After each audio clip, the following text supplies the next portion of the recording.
Narayanghat Butwal road Gaindakot. आज म नारायणघाटबाट बुटोलतर्फको यात्रा गर्दैछु। म अहिले यो बस मार्फत यात्रा गर्दैछु नारायणघाट बुटोल सडक खण्ड। अहिले बिहानको लगभग 10:30 बज्दै गर्दा हामी नारायणघाटबाट बुटोलतर्फको यात्रामा निस्किसकेका छौँ। यहाँबाट बुटोलसम्म जाँदै गर्दा नारायणघाट बुटोल सडक खण्डको कुन ठाउँमा काम सकियो र कुन ठाउँमा हुँदैछ भन्ने कुरा तपाईहरुलाई भिडियो मार्फत म जानकारी गराउनेछु। अब चाहिँ हामी सँगै यात्रा गरौँ नारायणघाट बुटोल सडक खण्डको।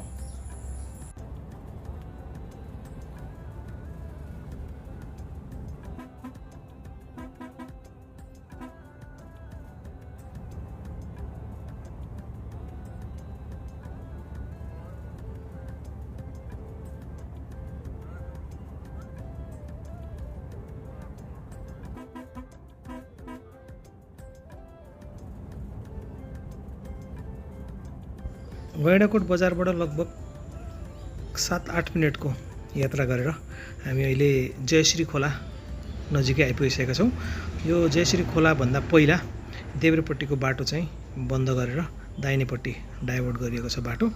सायद जयश्री खोलामा बनेको अहिलेको नयाँ पुल मर्मत सम्भार हुँदैछ होला, त्यही भएर यो दाहिनेपट्टिको पुरानो पुल हो। यो पनि लगभग 8-9 वर्ष पहिला निर्माण भएको थियो यो पुल।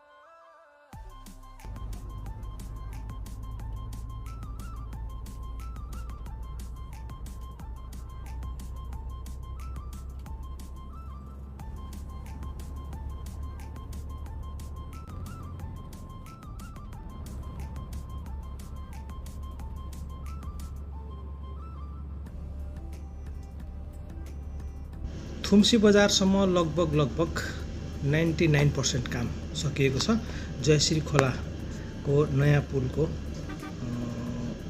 फिनिसिङ बाहेक। र अब हामी थुम्सीबाट भेडाबारीतर्फको यो जङ्गलको बाटोको यात्रा गर्दैछौँ। यहाँ पनि लगभग दुवैतर्फको बाटो क्लियर भएको देख्न सकिन्छ अगाडि।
सिजी टेम्पल अगाडि पनि बाटो पुरै क्लियर भइसकेको छ।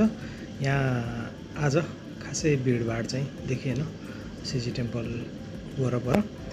र सिजी टेम्पलबाट अगाडि हामी प्रगतिनगर हुँदै अहिले यो लोकाहा पुल नजिकै आइपुगिसकेका छौँ। लोकाहा पुलमा पनि यो देब्रेतर्फ बन्दै गरेको नयाँ पुलको काम सकिएको रहेनछ।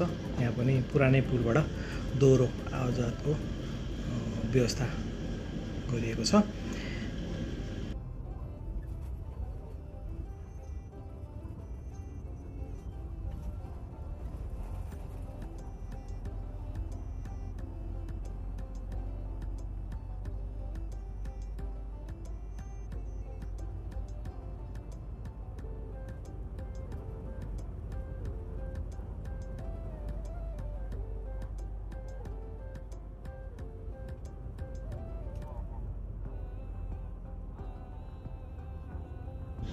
लोकापुल तर्ने बित्तिकै फेरि हाम्रो लेन चेन्ज भएको छ।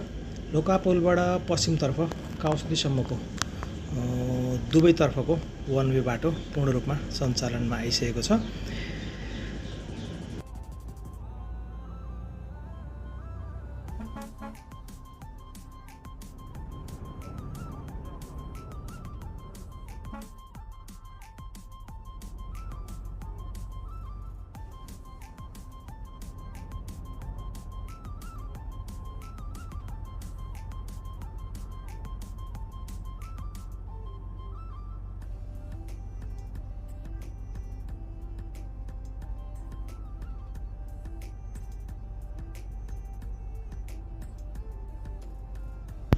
नारायणघाट बुटोल सडक खण्डको गैँडाकोटदेखि अहिले लगभग हामी काउसती पुग्दै गर्दा लगभग 30 किलोमिटरको यात्रा गरिसकेका छौँ। यो 30 किलोमिटर बाटोको यात्रा गर्दै गर्दा नारायणघाट बुटोल सडक खण्डको अधिकांश भागको निर्माण कार्य अन्तिम चरणमा छ। नयाँ निर्माणाधीन पुल बाहेकका कामहरू लगभग अन्तिम चरणमा छन् र पुलहरू पनि फिनिसिङको काम चलिरहेको छ। अब हामी काउसती पुग्दै गर्दा यहाँ एकदम ठुलो पानी परेको छ बाटोमा, त्यसैले यहाँबाट अगाडिको भिडियोलाई कन्टिन्यू गर्न सकिएन। गैँडाकोटदेखि लोकाबाट अगाडि काउसती आसपाससम्मको यात्रा गर्दै गर्दा तयार पारिएको यो छोटो भिडियो तपाईँलाई कस्तो लाग्यो? जिज्ञासा र प्रतिक्रियाको लागि कमेन्ट मार्फत जानकारी गराउनुहोला। नारायणघाट बुटोल सडक खण्डको नयाँ अपडेट हेर्नका लागि मेरो YouTube channel travel Nepal Krishna Khatri अर्थात् टिकेट ब्लगलाई भिजिट गर्नुहोला।